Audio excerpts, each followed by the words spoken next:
Clave mediática para conocer la actualidad que hace noticia en América y el mundo. Un análisis de la realidad reflejada en los diarios, portales, redes sociales y también en los canales de comunicación. Y vamos a empezar por las portadas y empezamos por esta impresionante fotografía de lo que fue ayer la celebración del tercer año de gobierno de Andrés Manuel López Obrador. Esa es la Plaza del Zócalo, tradicional espacio donde los acontecimientos políticos se han hecho evidentes, se han hecho gráficos, para decirlo de otra manera. La frase general y que resume está en la parte superior de la fotografía: como en los mejores tiempos nos volvemos a reunir. Una impresionante multitud asistió a escuchar al presidente Andrés Manuel López Obrador.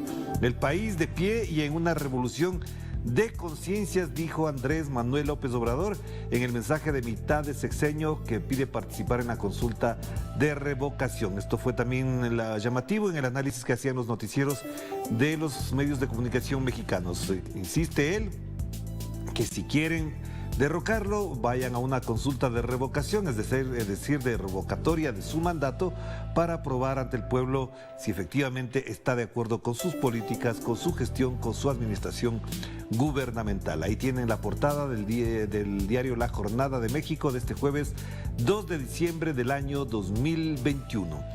Pasamos entonces ahora a página 12 porque allá hay otro acontecimiento que sacudió las redes sociales y también los espacios de opinión de Argentina. Mauricio Macri fue procesado por el espionaje ilegal sobre los familiares de las víctimas del ARA San Juan. Para el juez, el expresidente no solo consintió esas tareas ilegales, sino que también utilizó esa información para tomar decisiones. Estas prácticas nos remontan a las épocas más oscuras de nuestro país, dice el fallo del juez a propósito de este acontecimiento que se veía venir, que se venía a llegar, y el titular es de lo más gráfico también, obviamente: mal de ojo. Ustedes pueden entrar en la información para detallar, para, mejor dicho, ver, explicarse a sí mismo todo el significado que tiene este acontecimiento. Página 12 lo destaca así. Igual el diario La Diaria de Montevideo lo destaca: Macri fue procesado bajo acusación de espionaje. Al expresidente le imputan acciones ilegales contra los familiares de las víctimas del submarino ARA San Juan. Él asegura que es víctima de una persecución kirchnerista y apelará. Pues usted tiene todas las condiciones, señor Macri, para defenderse. No se olvide todo lo que hizo en su gestión contra el kirchnerismo, contra la vicepresidenta actual, Cristina Fernández de Kirchner, así que le toca, asuma. Y vamos a los ecos todavía de la votación en Honduras. La Tribuna destaca: Xiomara Castro supera el 1.000.000 de votos con el 59,22% del escrutinio y asuma el 52,25% de los votos procesados, mientras que su contrincante tiene el 34,95%. Su contrincante, además, que es del partido oficialista que gobierna en estos momentos Honduras. Es decir, más o menos se va delineando ya el perfil del monto de votos, porque como ustedes saben, en Honduras no hay segunda vuelta. Si Xiomara sacara menos del 50%, igual ganaría la presidencia. Así que con lo que tiene este momento ya es suficiente para considerarla presidenta electa de Honduras. Y ahí tienen incluso en la parte superior información que da cuenta de 7 equipos de trabajo preparan la transición y los primeros 100 días del nuevo gobierno. Se está priorizando la reactivación económica y el retorno a clases. No hay nombres de posible gabinete, pero será por meritocracia, han dicho. Se descartan nuevos impuestos y fuerte lucha contra la evasión. Los coordinadores de la transición: Héctor Manuel Zelaya, hijo del expresidente Manuel Zelaya, Hugo Noé Pino, Pedro Vaquero, Sergio Marcio Sierra y Rebeca Santos. Ahí tienen lo más destacado de este acontecimiento político en Centroamérica y que además genera atención en América Latina. Nos vamos con el diario El Universo de Guayaquil, que a propósito de lo que está pasando en este país, en realidad lo de fondo no se publica porque el día de ayer existió otra vez, nuevamente, protestas de los médicos que reclaman al gobierno de Guillermo Lasso que no hay medicinas en los hospitales públicos. Están reclamando efectivamente, pero ustedes, como pueden apreciar, de eso no se habla para nada en el diario El Universo. Por otro lado, incluso En el país se encuentra la Comisión Interamericana de Derechos Humanos analizando el impacto que ha tenido la situación carcelaria del Ecuador, y también se reunirá este día a partir de las 8 de la mañana hora de Ecuador con el vicepresidente Jorge Glass Espinel en la cárcel de la Tacunga, porque lo que no va a decir nunca el Universo es que la CIDH le otorgó medidas cautelares para que pudiera permanecer fuera de la prisión y cumplir la pena que, digo personalmente, injustamente se le aplicó a propósito de un caso que incluso fue sentenciado con un código penal anterior, es decir, que no estaba en vigencia. Pero el titular que da cuenta también de otra cosa: más personas buscan la dosis de refuerzo. Varios centros de salud como el Cisne 2 en Guayaquil tuvieron ayer más ciudadanos en busca de la vacuna contra la COVID-19. No es el COVID, señores del Universo, es la COVID-19. Y por otro lado, en la situación económica también, productos no bajaron de precios según nueva ley vigente. En la mayoría de comercios, farmacias y tiendas, varios artículos que se debían vender desde ayer con el 0% de IVA no lo hicieron y mantenían sus precios. A propósito de esto, conversamos la noche de ayer con Mauro Andino a propósito de la ley que entró en vigencia esta semana, una ley neoliberal, producto del modelo que tiene que aplicar el señor Guillermo Lasso, porque se somete evidentemente al Fondo Monetario Internacional. Esto es lo que tiene de destaque el Universo, pero, insistimos, no pone lo que realmente preocupa a este país. La página web de Telesur destaca lo que ya se ha dicho en la portada de la jornada. El presidente mexicano Andrés Manuel López Obrador destaca la transformación de su país en sus 3 años de gobierno. Además, defendió a las Fuerzas Armadas y rechazó que exista una militarización en México. Esto a propósito de las críticas que han hecho de su planteamiento de defensa y lucha contra el crimen organizado y por supuesto contra el narcotráfico. En el costado derecho sí hay información más que debemos destacar. La ONU pide 41.000 millones de dólares para las emergencias en el año 2022. Emergencias que se advierten desde ya, como es el tema de la migración, la pandemia, flujos migratorios en zonas de desastre y sobre todo también la atención para esos desplazamientos productos de conflictos en determinados territorios. El presidente hondureño se compromete a una transición pacífica. Juan Orlando Hernández lo ven ahí en la fotografía. Y en Colombia se reporta 160 líderes sociales asesinados en el año 2021. ¿Qué dirá de esto el señor Luis Almagro de la OEA? Nada, por supuesto, se mantendrá en silencio. Brasil de Fato, importante medio de comunicación, y este portal de noticias de Brasil en español da cuenta de algunos temas. Por ejemplo, Lula y Dilma defienden la unidad del progresismo en América Latina contra la extrema derecha en la reunión del Grupo de Puebla, que reunió a 150 líderes mundiales y que finalizó este miércoles en la Ciudad de México. Otras informaciones, como por ejemplo, la nueva variante del Omicron expuso las desigualdades en la política internacional para combatir la COVID-19 y, por supuesto, también se sigue investigando, se mantiene la jurisdicción privilegiada de Flavio Bolsonaro en el caso de la Rachadiña, que es el caso de investigación contra el hijo del presidente Jair Bolsonaro. France 24 lo que destaca es que en Estados Unidos se había previsto que el primer caso se hiciera público y hasta en los principales noticieros. Omicron se había propagado en Europa antes de ser detectada por primera vez en Sudáfrica. Esta es la discusión que hay, porque efectivamente se ha estigmatizado que nació y surgió de África cuando ya había existido indicios de que estaba en Europa. Suiza se convierte en el primer país que aprueba en las urnas el pasaporte COVID. Esto es muy importante porque efectivamente, además, con esto, lo que dicen algunos es se usa como pretexto para impedir la migración que ya sabemos de África, de Asia y de otros países llega hacia Europa. Vamos cerrando entonces con información de Sputnik, lo que ya hemos destacado, lo de Macri en Argentina, la frase de él, ni vos te lo crees, y por otro lado también la información de México. Pero también aquí hay 2 elementos de información importante. Ni derecha ni la izquierda, nace una nueva coalición de centro en Colombia, lo habíamos informado en nuestros espacios de información con nuestro corresponsal, y también Lukashenko afirma no tener decidido si buscará la reelección en su país, en Bielorrusia. Hasta ahí llegamos con la primera parte, nos vamos a una pausa y enseguida volvemos con más de Enclave Mediática.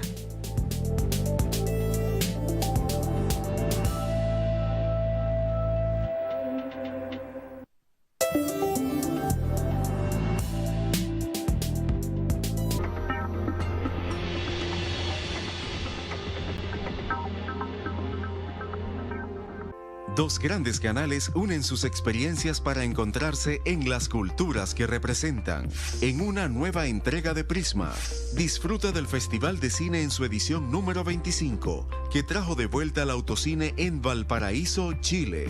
Entérate sobre la 17ª Feria Internacional del Libro de Venezuela, Filvent 2021, que contó con más de 120 nuevos títulos editoriales y como país invitado la República Socialista de Vietnam. Deleítate con las historias desconocidas de Ho Kung en víspera de los Juegos Olímpicos de Invierno Beijing 2022. China y América Latina se redescubren en una coproducción de CGTN y Telesur. Prisma, la cultura que nos ilumina. Sábado, por Telesur. El deporte no es solo lo que ves, no todo es triunfo. Competencia va más allá. Disciplinas que transforman, emocionan, trascienden y se adaptan a la realidad de quien la vive. Deportes Telesur. En sus 2 emisiones, de lunes a viernes. Solo por Telesur.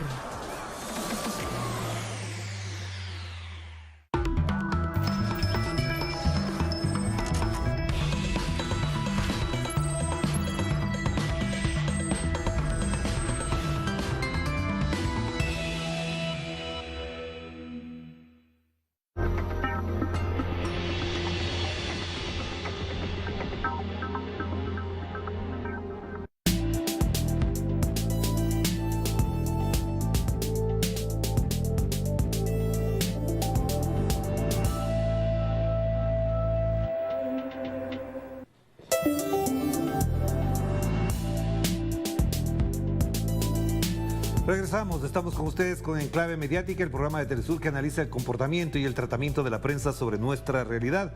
Como habíamos destacado, en Argentina procesan, embargan e impiden salir de Argentina al expresidente Mauricio Macri por la acusación que investiga el espionaje a familiares de su submarino hundido en el año 2017. La investigación por lo que Macri es investigado persigue la hipótesis de que el Poder Ejecutivo espió a los familiares de los marinos desaparecidos durante el hundimiento del submarino Ara San Juan para anticiparse a sus reclamos. Según la Fiscalía, Macri generó las condiciones y brindó recursos para que los espías realizaran esas tareas. Incluso dejó que la organización dedicada a la inteligencia reuniera información acerca de lo que pensaban y cuáles eran sus reclamos al gobierno. Además, utilizó en beneficio propio estos datos a través de métodos ilegales para tomar decisiones políticas. Bajo esa carátula es que Martín Bava, el juez suplente que entiende en la causa, le impuso un embargo de $1 millón y le prohibió salir del país. Escuchemos lo que decía el señor Macri. Yo he dicho que es una persecución política que termina en esto que ya todos sabíamos. Pero más incómodo es para la propia justicia argentina tener jueces como el juez Bava. Eso es mucho más incómodo para él. Pero se le dice que usted investigó ilegalmente a la familia, que dirigió una operación de inteligencia contra la familia de las víctimas del Ara San Juan. Ni vos lo crees. Ahora en Brasil anulan condenas al exministro del expresidente Lula da Silva y otras 12 personas juzgadas por el ex juez Sergio Moro como parte de los procesos de la llamada Operación Lava Jato. El juez convocado, Jesuíno Risato, del Tribunal Superior de Justicia, decidió este miércoles anular una de las condenas del exministro Antonio Palocci, quien fue condenado a 12 años de prisión, y otros imputados en uno de los procesos de la Operación Lava Jato, entre los que se encuentran el ex tesorero del Partido de los Trabajadores, Joao Bacari, y Renato Duque, exdirector de Petrobras Service y de ex ejecutivos de Odebrecht. Moro había considerado en su momento la denuncia del Ministerio Público Federal indicando a Palocci como receptor de un soborno para trabajar en beneficio de la constructora Odebrecht en diversos contratos y otros delitos realizados supuestamente para financiar la campaña electoral del Partido de los Trabajadores. Sin embargo, al analizar un recurso de apelación de las defensas de los imputados, el juez Risato entendió que los actos procesales deben ser anulados y remitidos al Tribunal Electoral por ser este el que tiene la competencia para juzgarlo, debido a que involucra delitos electorales relacionados con delitos comunes. Prácticamente igual a lo que ocurre con el caso del expresidente y el ex vicepresidente, primero Rafael Correa y Jorge Glass en el Ecuador. Prácticamente igual, es la misma lógica. Continuamos en Brasil porque ese país sufre un déficit de 6 millones de viviendas y el gobierno derechista de Jair Bolsonaro extingue los programas habitacionales para las poblaciones de menores recursos. Veamos más detalles de este tema con nuestro corresponsal Nacho Lemus. Ahí lo tenemos. Brasil tiene el cuarto mayor índice de desempleo del mundo. El salario medio alcanzó el menor nivel en 5 años y la inflación llevó a los combustibles, comida, alquileres y servicios públicos a un precio récord. 700 con alquiler, luz y agua. Y el sueldo mío son 1.400. Y cobro cada 45 días. No me da para sobrevivir con 3 hijos. Solo 26% de los niños alcanzan 3 comidas diarias en Brasil. Menos de la mitad de la población se alimenta adecuadamente. No alcanza para alquiler, ni para comprar comida, ni carne, y mucho menos para el gas o para el material escolar de los niños. A pesar de que la Corte Suprema prohibió los desalojos durante la pandemia, los intereses inmobiliarios permean otras instancias judiciales y políticas. Cuando no se puede pagar el alquiler, lo que sucede es el desalojo y a la calle. Si se junta el alquiler, el agua, la luz, la persona, ¿cómo sobrevive? Ante el aumento de personas sin techo, crecen las ocupaciones como la Luisa Magín, donde casi 200 familias del MTST ya alcanzan 4 meses de resistencia en pandemia. Lo estamos también porque dormimos en carpas de lona. A veces nos despertamos en las madrugadas en medio de la lluvia, pero seguimos adelante.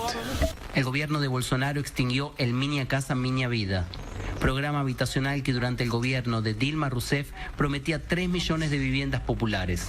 Fue sustituido por el programa Casa Verde Amarela. Es solo una fachada que colocaron.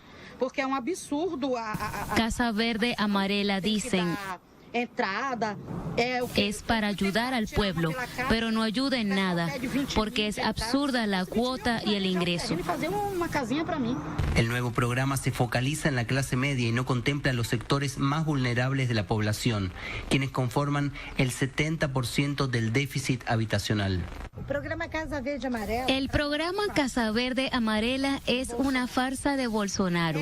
Es para quien tiene dinero, no sirve. Todos saben que el programa que él inventó es para quien gana más de 3 salarios mínimos.